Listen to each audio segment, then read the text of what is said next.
Hey gang, I'm so excited today. We are here with Dr. AnneLouise Gittleman, and she is an award-winning nutritionist and a New York Times best-selling author of over 30 books on health, nutrition, diet, detox. I am so excited, and she is recognized. Self Magazine recognized her as one of the top 10 notable nutritionists in the United States. She's known as the First Lady of Nutrition, and it's an absolute honor to have you on the show. Welcome, Dr. AnneLouise. And thank you, Chantel. It's a pleasure to waste away with you today. You're so cute. Okay, so tell me, how did you become interested in nutrition and get started, before all these trendy diets that, even existed? This is true. When I became interested, there was virtually nothing out about nutrition. There were voices in the wilderness speaking about nutrition. This was back in the 70s. And I would say that it was really my skin, Chantel. It wasn't totally my weight that was the issue with me back then. But everything I ate somehow manifested on my skin. If I looked at chocolate, my skin would break out. If I looked at sugar, there'd be a rash. And so I started understanding that what I put inside my body affected how I looked on the outside. And of course, in those days, and I was certainly younger with hormones that were starting to be out of whack and so forth, I felt it was important to look at the foods that were really skin healthy. And in so doing, I also learned that those were the healthiest foods for the entire body, the body, mind, and spirit, as well as your weight. So the skin was the gateway to my career. Wow, that's awesome. And now we have a lot of listeners like myself that have struggled with autoimmune and thyroid issues. And so tell us about your new book, Radical Metabolism. Well, I was concerned, Chantel, with people that have issues with their thyroid, whether it's hypo, hyper, or people with autoimmune issues related to their Hashimoto's or even Graves'. And that seems to be coming out of the woodwork. Years ago, we didn't see so many autoimmune issues, and it bothered me. I said to myself, where the heck is this coming from? And I've been in the business 30 years, so I have a experience working with people. I then did some research and stumbled on some interesting studies, one from Harvard and one from Finland, believe it or not. And what I discovered was that there was an alliance between the gallbladder and the thyroid.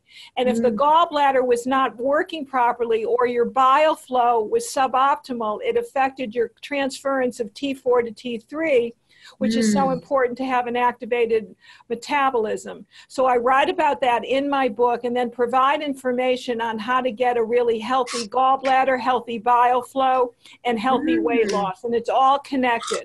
The autoimmune connection comes into play because if you've got a problem with your detoxification and not enough bile, then you're not detoxifying all the poisons that can accumulate into toxic overload that can impact immunity. So it's all connected, your digestion and your immunity. Now, let me ask you, it's funny because I just finished lunch and I was thinking, I didn't take any digestive enzymes. What's your opinion on taking things like, HCl pepsin or, organic digestible, chewable enzymes? What's your opinion on that? I think they're absolutely vital, and I'm so glad that you showed those, because if you don't have enough HCl, which is very suppressed in this day and age because of stress, when you're under stress, your body does not secrete the enzymes it needs to digest its food. And so that means that you're not triggering digestion of the stomach acids, which is your HCl, which then goes into the gallbladder, because when you have a sufficient HCl, it triggers the release of bile from the gallbladder. So no HCl means suboptimal bile. Without bile, you get very light stools, you get constipated, your skin will break out. You also have problems with the thyroid because of that gallbladder bile connection, as well as the thyroid. You also have problems with hearing, you have problems with fatigue, and you have problems waking up in the middle of the night. So it is so all interrelated that it's totally fascinating. I wrote Radical Metabolism because it's so all connected, and I finally connected the dots in an area where so few people are looking under the hood. Oh my gosh. I mean, it is no wonder why you are called the First Lady of Nutrition, because just in the few minutes that you're talking, I'm like literally like, I wanted to stop you and be like, amen, amen, preach it, preach it. You know what I mean? Because what you're saying is so, so true and so, so good. I love that. All right, well, let's dive right into our listener questions today. This is a question from Molly in New York. She said, I have heard so much fuss about fats lately. When I was growing up, my parents always bought low-fat versions of everything. I always tried to avoid fats, but now I'm hearing that fats are healthy for you, and it's just so hard for me to understand. What makes fat healthy, and what are some of the best sources of fat I should be eating? Well, I discover all of the good fats and discuss them in Radical Metabolism. So this book would be a really good resource for Molly. But beyond that, Chantel, so let's talk about the no to low fat diet revolution. People got fatter on no fat because they started eating sugar and carbohydrates. I know firsthand, I was on the forefront of the no to low fat, high complex carbohydrate revolution. I was the director of nutrition at the Pritikin Longevity Center in 1980 to 1982. So after that, I discovered that certain fats actually made us thin, because fats are a very important aspect of our diets. And if you don't have enough fat, you're not nourishing your brain, you're not nourishing your cell membranes, you're not nourishing your cellular structures, nor are you feeding your mitochondria, which are the energy engines in your body. So fats are where it's at. You need them for hormones. You need them for the health of your skin, hair, and nails. And it's also a trigger to burn brown fat for extra energy and calories, as well as heat, which will make you thin. So skinny fats are where it's at. Those skinny fats include omega-6s and omega-3s, hemp seed oil, pine nut oil, hemp seeds. We can look at sesame oil. We look at ghee, some of the dairy that is, of course, pasture raised. And when it comes to omega-3s, it's the chia and the flax that are so important for the health of your mitochondria as well. So 3s and 6s are unsaturated fats. We need saturated fats in the form of your butter, your cream, a little coconut oil, maybe MCT oil. They're not bad. They're just not as important as the essential fats that I talk about when you get a radical metabolism. That's awesome. Now, let me ask you, for you yourself, what would be like kind of your typical day? What do you eat? Like kind of like on a regular basis, you'd always catch you eating what? What does your day look like for eating? So for eating, I'll get up in the morning and I eat the first hour that I'm awake, because I have issues with blood sugar. I come from a type 2 diabetic family, which is one of the reasons I was also motivated to get into nutrition. I didn't want to be like my grandmother, whose namesake I'm named after, my grandmother Anna, that I never knew, who died of diabetic, and we think it was Lyme's disease. It was way, way back when, complications. So I've always been concerned. That means that there's a protein. I will take a drink. It's a power drink. I make the greens that I formulated called daily greens, the healthiest greens on the market, because there's no heavy metals or radioactive particles in this. So it's real pure. Greens in the morning, the Unikey daily greens. So it's a scoop of greens, high in chlorella, which binds heavy metals. And we want something on a daily basis to bind our toxins. I put a little bit of oil in that, which is a tablespoon of hemp or flax. Then I put 8 ounces of hemp seed milk or macadamia nut milk. I do not use almond milk. I find that the hemp seed oil is high in the omega-6s, which we need for our skin, because remember, skin got me started. Or I'll also use a little bit of flaxseed oil and a protein powder. The one that I use is the one that I formulated, which is called Unikey Whey Protein, made from A2 milk. So I'll take that for my 20 grams of protein. I've got my oil, got a little bit of carb in terms of the macadamia nut milk, and I sometimes put in something else. I may put in some cream of tartar for extra potassium and blood cleansing, or I'll put in something really strange, like a little bit of turmeric, like an add-on for extra antioxidants. Awesome. All right. This is Jeanette in Knoxville. She says, I'm so excited for Dr. Gittleman to come on the podcast. We had put a post that you were coming up because I want to talk to someone about perimenopause. I'm only 40, but I've noticed that over the past year, or so. My period has become very erratic. I've been pretty consistent with my period my whole life. Another thing I've noticed is a major decrease in my sex drive. 40 seems a little young to me to be going through the change already. None of my girlfriends seem to be experiencing the same thing. My gyno says that everything is normal. Is this too early to be transitioning into menopause? What are some foods I can eat and supplements I should take that should make things more smoothly? Wow, well, it's not too early. And what is this gal's name, Jeanette? Jeanette. All right, tell Jeanette that it's a little young, but it's not too early. In this day and age, a lot of women are experiencing perimenopause in their late to early 30s. So she's a little early, but not really, because the environment has become so toxic. She needs more progesterone. One of the first hormones that goes south when you're in perimenopause is progesterone. We can get that in a topical cream. Let her Google Progesta-Key. It's what I created for my clients. It's a topical cream that she puts on during certain days of the month. She needs more zinc, which is a precursor to progesterone, and more fats and adrenal support. The fats are either the flaxseed oil, the hemp seed oil that I write about in Radical Metabolism, as well as more adrenal support. So that's an adrenal formula or something called ashwagandha that will help modify and support the adrenals, which are the kind of backup system when the hormones start to go out of whack. Good. All right, this is Mary in Delaware. I'm 45 and I think that I'm in the early phases of menopause. I'm debating the pros and cons of hormone therapy. My doctor is really pushing it, but I've read some opposing views online. What is your opinion? I'm also curious, when can I safely stop taking birth control? Whoa, so this is a loaded question. This is from Marion. Do we know how old Marion is? She says 45. She's 45. Well, theoretically, perimenopause starts at around the age of 47 in this country, menopause at the age of 51. First of all, let me tell her, to Mary and to Jeanette, that there's another book I wrote called Before the Change. It will be very helpful, which will give a much fuller program than I can certainly give on a podcast.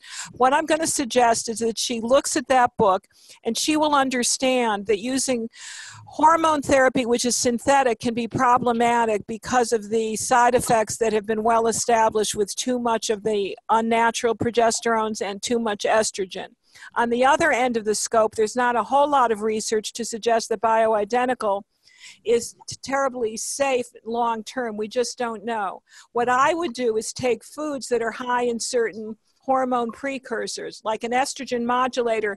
2 to 3 tablespoons of the flax seeds on a daily basis could be helpful. More progesterone foods or progesterone stimulating foods high in zinc. Pumpkin seeds, eggs, very good in terms of the zinc, which is a precursor to progesterone.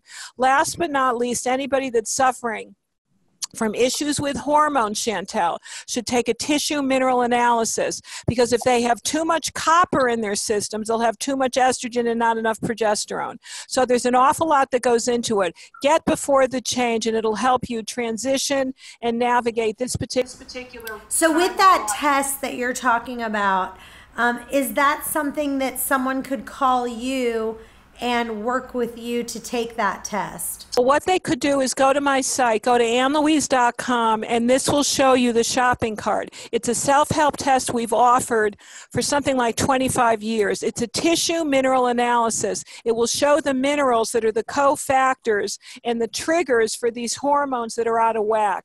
Very oftentimes with women in our day and age, in our era, women have too much copper because of copper water pipes, copper IUDs, copper fillings, copper foods if they're a vegetarian or vegan. Those foods are rather high in copper. It can throw off the estrogen to progesterone balance and give you a premature menopause. We have to check that as well as their hormones in a different type of test, but first it's got to be the estrogen progesterone that we can see with the zinc to copper ratio. That's what I would do first and foremost. And all that information, by the way, is in Before the Change. Got it. All right, Olivia in Newport News. After reading your book, I'm working really hard to cut back my sugar. I'm shocked as I learn about all the things that have hidden sugars. What are some tricks that I can use to spot out these hidden sugars and some keywords I should be looking for? I don't have time to do a deep dive on every single food I eat. So her major concern with our gal, her name is Olivia. Olivia wants to know any tips in terms of cutting out sugar or finding where sugar is. Cutting out any tips you know about cutting sugar out of her diet. When you want to cut out sugar, go for, some of us just have a natural sugar. I'm a sugar, I like, what would you rather have? Would you rather have sweets or would you rather have like chips? Oh, I'd rather have chips, but that's me. So when I say... And I'd rather have sugar. Yeah, and I'd rather have chips, but I've trained myself because remember, skin got me involved in this situation. Sugar means bad skin, so everything I look at still has that kind of cell memory in it. Yes. What I'm going to say for this particular gal is that if you want something sweet, go for a pickle, go for something sour. A bitter or sour taste will supplant the need for something sweet. So that's oh, I love that. That's so it's very, good. Very helpful. That's so good. Well, keep it nice and simple. Hey guys, I'm so excited that my new book, Waste Away, The Chantel Ray Way, is now available on Amazon, Barnes & Noble, and pretty much anywhere you can find books. But we also have the audiobook, the ebook, and my new recipe book that you can download all the recipes that I love that I make, and it's super cheap. It's all my favorites. Anyway, if you have a minute to write a review on Amazon, I would be ever grateful. This next question is from Anonymous. They wouldn't give us their name, but you'll understand why when I read the question. I went to a doctor for a hemorrhoid, which is embarrassing, and he told me I wasn't getting enough fiber. I eat a good bit of kale, arugula, and broccoli, and I think my diet is pretty well-rounded. Should I be taking a fiber drink? What are some other foods I should be eating? Unfortunately, I get hemorrhoids at least once a year, and I really want to know what I should do to prevent them. Anonymous. Well, I understand the anonymity for this question. A lot of times I think fiber is helpful, but clearly Anonymous is getting enough fiber. So I think I would. But I think sometimes people think they're getting enough fiber, but they're really not. I mean, I had a girlfriend of mine, she said to me, I'm so constipated, blah, blah, blah. And I said, well, let's talk about what you've eaten in the last day. And she's like, I'm eating this. But when you actually looked, I said, okay, let's calculate how much fiber you're getting. And they think they're getting a lot of fiber, but when you actually write it down, they're really not. Well, this person, let's tell Anonymous to actually look at the fiber grams, make sure she's getting at least 25. I don't feel that people can tolerate more than 25 in this day and age. People get bloated, they get gassy. More is not necessarily better. But what I would suggest is that when I see hemorrhoids, I don't think of fiber. What I think of is a lack of bile. And that's where the supplement Bile Builder, which has all the nutrients you need for better bile, comes in handy. And you use certain foods to kind of thin the bile and help the gallbladder. And that would be... And what are those foods? What are bitter? So that would be your lemon and water in the morning. That would be grapefruit. That would be foods that are high in choline, foods that are high in methionine. Dandelion root tea. Let her go and get dandelion root tea 2 to 3 times a day. And even a cup of organic coffee will help her poop, because a lot of this is real pressure in certain areas that are connected to the liver. And whenever I have a client that has hemorrhoids, I give them raw liver, and it helps them go to the bathroom in no time. And it also helps to alleviate. When you say raw liver, you mean like literally like go to the store, buy liver, and eat it? No, it's a raw liver supplement. It's oh, not okay. raw liver. I was like, let me clarify. Desiccated liver. I love the standard processed desiccated liver, but I've been in the business a long time, so I've heard a lot of these issues. Desiccated liver is very important. This is a liver issue. The Bile Builder and desiccated liver are my go-tos for the supplement. More bitters in terms of lemon, in terms of arugula she's already eating, which is a wonderful bitter, and coffee. Coffee is very helpful for the liver and detoxification for thinning the bile. So, and I love Standard Process. I agree. They have the best vitamins out there. The quality is so good. But the first thing you said, was it Bile Builders? Is that what you said? It's called Bile Builder. It's a supplement that I created for my book, Radical Metabolism, and it's for people that don't have a gallbladder, number one, or have issues with hemorrhoids, have issues with aches and pains, have issues with hearing, have dizziness, have light-colored stools, bloating after meals, or who can't lose weight, or who are constipated. So, and that particular one is on your website, correct? AnneLouise.com.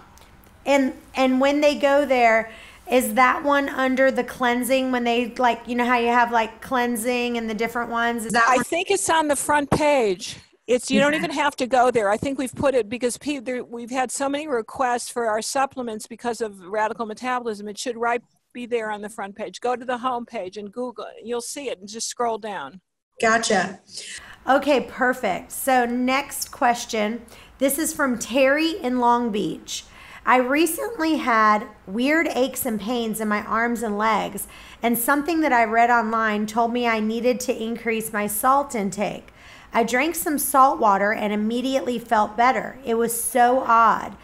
I'm confused because I usually hear that I need to stay away from salt and sodium if I'm trying to lose weight. But as I started reading more online, I'm finding that a lot of diets, especially this keto diet, encourages salt. I feel really puffy when I eat a lot of salt, and I can't imagine it's good for you. What's the verdict? The verdict is not all salts are created equal, and we're talking about a wholesome sea salt. We're talking about a Himalaya salt. Salt or sodium can be very relaxing to muscles and to tendons and to ligaments. So I'm a believer in the right kind of salt. I'd love this gal to do a blood test so we see what her serum sodium is. If she's got adrenal or stress issues, she's not taking in enough salt, and it can be life-saving for many people. So salt is healthy. It's as long as it's a sea salt, a whole salt, not a refined table salt that they sell in every grocery store. Go to a health food store and get a sea salt or a rock salt. Awesome. All right, Brenda in Lynchburg. It says, I have figured out by the process of elimination that my body doesn't respond well to dairy. I cut it out a couple months ago and I feel so much better. My skin is cleared up. I have more energy and I'm much more regular in the bathroom.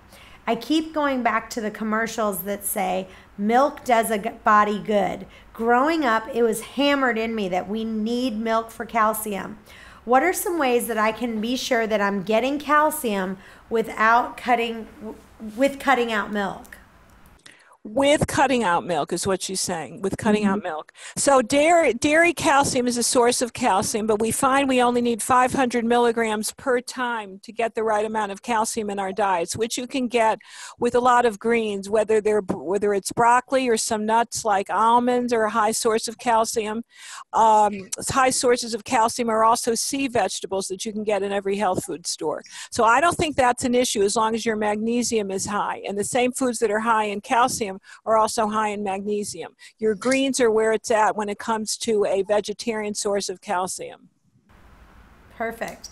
Katie in Lexington, can you explain the difference in saturated fats and unsaturated fats? Am I supposed to be eating both of these, and how many fats should I have per day? All right, so how many fats should Katie have per day? 1 to 4 per meal is fine, provided she can digest them and has a gallbladder, and that's where Bile Builder comes into play. 2 per meal for people that don't have a gallbladder, 1 per meal for people that need a little help from their friends. So that's number one. Saturated versus unsaturated. Saturated fats are solid at room temperature, unsaturated or liquid. You need both for health. Saturated fats are not connected to an elevated risk for heart disease. That has been disproven. Healthy sources of saturated fats, if you can tolerate them, are dairy fats like cream and butter, as well as coconut oil and MCT oil. Unsaturated fats are the essential fats from hemp seeds, nuts. You've got some avocados, you've got some macadamia nuts, you've got your fish oil, your chia, and your flax. I love avocado. I eat too much avocado, to be honest, just because of avocado is so good for you, but I can get a little out of control with it because I just love it so much. Yeah, and avocado is very good in terms of your happy hormones. I mean, it makes people happy because I think that's why I eat it so much. and I can see it's obviously doing something for your mental well-being, but it is not a source of the essential fats that I write about for real weight loss and radical metabolism. It's still important to get the omega-6s in, which is why I'm a big believer in hemp hooray. That's my newest mantra. I love it. Hemp hooray. All right, Tammy in Grand Rapids. As you suggested in the podcast, I'm waking up in the morning and I'm taking my blood sugar. This is a previous podcast. We were talking about taking your blood sugar, and she says, I'm taking my blood sugar and it ranges from 95 to 100 in the fasted state. I've read different things online that say this is considered pre-diabetic and others say it's normal. What are your thoughts, and should I be concerned, and what should I do to try to lower this naturally? Pre-diabetic is anything over 100. It's 100 to 114, to be quite honest with you. I wouldn't be overly concerned, but I'd be taking more minerals that really help to make the insulin more sensitive. So you want to avoid insulin resistance, which means that the nutrients would include more zinc in her diet. It's where the pumpkin seeds come in handy. That's where grass-fed meats come in handy, as well as omega-3 rich eggs. So zinc to the rescue here. Yeah, and I will tell you one thing that I tested out that is so true. For a little while, I was like out of control with this, when I got my blood sugar monitor. And it was like a joke. Like, we'd go out to lunch with like 8 girls, and I'd be like, okay, who wants me to test their blood sugar? We're going to test it before we eat. We're going to test it after we eat. Like, we were, And one of the things, when I drank a cup of coffee and put a spoonful of coconut oil in that coffee, every single time it lowered my blood sugar by about 15 points. So that means if I started at 100, I would take that and it would go to 85. You with me? Yeah. Well, that's because there's no source of real sugar or carbohydrates in that particular drink. It's all fat. So you went into fat burning mode, which is why your blood sugar became lowered.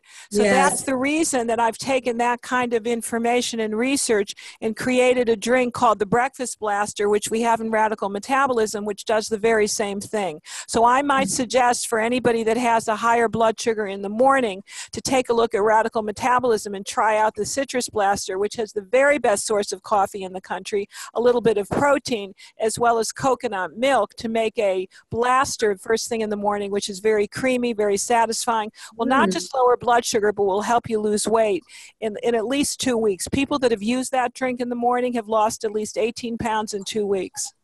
That's awesome. All right, Andrea in St. Petersburg. I went to a kinesiologist and my friend recommended to me, and he said that I have a lot of toxic metals in my body. I don't really understand what this means. How did I get them, and what are some things I can do to get rid of them? And is there a way that I can test the metals in my body myself? The easiest way to test the metals in her body is probably to do that tissue mineral analysis, a hair analysis, and look for it at AnneLouise.com. That's number one. Number two, we all are bioaccumulators of toxic metals. You get aluminum from your deodorants. You get it from the tap water. You get it from aluminum foil, pots and pans. We have a lot of copper in the environment from copper pots, as well as problems with IUDs. You get arsenic if you eat a lot of rice. If you've gone on a gluten-free diet, you're eating a hell of a lot of arsenic, which gives you a lot of rice products because it's exceptionally high in arsenic. If you're drinking a lot of tea, you're getting a lot of fluoride. There's a lot of ways that chemicals and heavy metals bioaccumulate. We have a toxic environment. This is not our mother's or grandmother's world anymore. So that's not unusual. What I use to get rid of them on a daily basis, because detox is a daily affair, not a seasonal event. Oh, I love that. I want you to say that again, because I think you... Detox is a daily affair, not a seasonal event. And and so what I use is my daily greens, because it has the chlorella, which gently chelates heavy metals. So, and it's grown in a test tube, so it's not grown in contaminated water like so many products out there, because I'm absolutely meticulous with the raw materials that we source. So you got to be careful, because it's not just knowing you've got an issue, but what you do about it to really give you the solution could be more toxic than the initial situation you were trying to resolve. Yeah. Kim in St. Louis says, my husband refuses to use my hippie toothpaste, as he calls it, and I can't get him to try a non-fluoride toothpaste. Do you think it's a big deal to use non-fluoride toothpaste? I've gotten a little paranoid lately, and I'm concerned about the fluoride levels in my water at my house as well. Should I be? I think she's on the right track. Get rid of the fluoride toothpaste. You know, I've had clients that have had problems with acne, adult acne. We get rid of the fluoride in their toothpaste, stop having them drink all that ridiculous tea and kombucha, and there's no more acne. Let's get a non-fluoride toothpaste. Now, Tom's has a very acceptable one. If she can go to the health food store, find the non-fluoride version of Tom's. So let's dive a little bit deeper in that, where you talked about, so you are not an advocate for tea and kombucha? No. To just expand on that a little bit. Tea is a source of fluoride. It's a bioaccumulator of fluoride. Fluoride can displace iodine in the thyroid.